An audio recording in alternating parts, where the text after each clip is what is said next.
السلام عليكم ورحمة الله وبركاته. وولاشي نعيمة تهليل oo rabto inay idin la wadaagto cuntooyinkii aan isku caateeyay iyo cuntooyinka nafaqada u leh jirkaaga ama ku siin karo maalintii intii lagaaga baahnaa nafaqo inaad korkaaga u helo.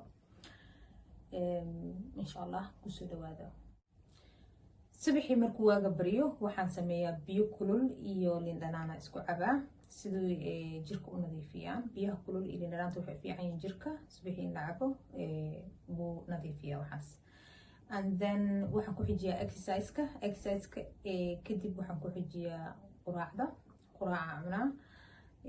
quraacda waxaan cunaa maxaa la dhihi jiray porridge, blueberry and then strawberry. saan u isticmaalin wax sokor ah, waxaan ku isticmaalaa fruit aan ku darsadaa porridge-ka.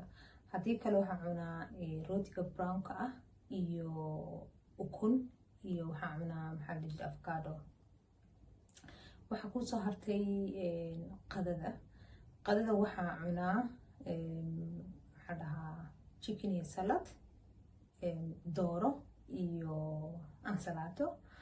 And then ama haddii kale waxaan cunaa maxaa dhahaa chickpeas iyo brown cabriska aan cunaa. And then waxaa kusoo haray casariya apple iyo waxaan ismarsadaa loos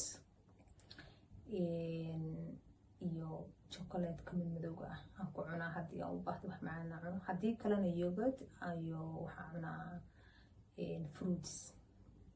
waxaa kusoo haray haddii aan u baahdo shaax ama inaan cabo coffeega black aan cabaa aanan ku daro. haddii kalena waxaa cabaa green tea subaxii aroortii oo kale daa baahdo markaa quraacanayo green tea aan ku cabaa ama maxaa la dhihi jiray coffee. waxaa kusoo haray cashada oo kale habeenkii markii maxaa la dhihi jiray la seexanayo. cuntooyinka aa calooshada gelinaysa waa inay ahaadaan wax hoostaas u adkeen oo fudud laakiin ku dharjinayo. habeenkii oo kale waxaan cunaa malaay iyo salad. malaaygan salmonka ovenkan gashtaa and then saladan ku qorja jirtaa markaa soo baxo uu bislaado. haddii kale tuna iyo saladaa samaystaa ama wax kaloo saas oo kale oo fudud habeenkii aan cunaa. maalintii oo dhan waxaan ilaaliyaa inaan cabo biyo badan. haddaad cabin korkaaga baruur ma ridaayo.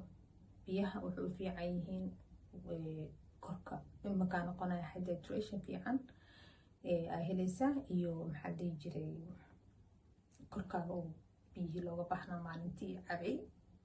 insha Allah ku dadaala biyo badan inaad cabtaan ugu yaraan maalintii 2 litir.